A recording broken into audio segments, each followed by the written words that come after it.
Okay, ang susunod po nating ilalagay ay itong ating talong.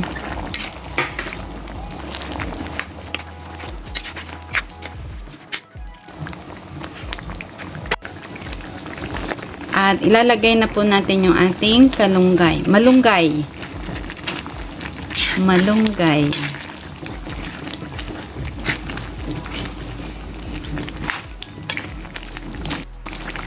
At last po na ilalagay natin ay yung ating ampalaya. Itong luto na to ay napakasustansya at matipid. Konting sitaw, konting talong, konting malunggay, at konting ampalaya. Konting tinapa. Haluin pa natin ng konti.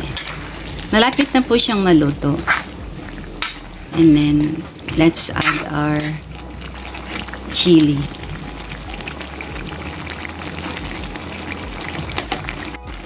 Okay. So, ngayong malapit na siyang maluto, ay tsaka natin titimplahan ng asin. Ayan. Konting asin lang. Kasi yung tinapa ay nagdadala na siya ng alat. Nagbibigay na po siya ng alat. So, konting asin na lang.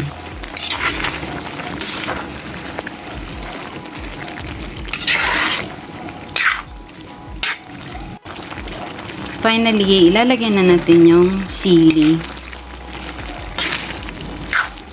Pero optional po yung sili kung ayaw nyo ng may sili, kung gusto nyo slice na sili.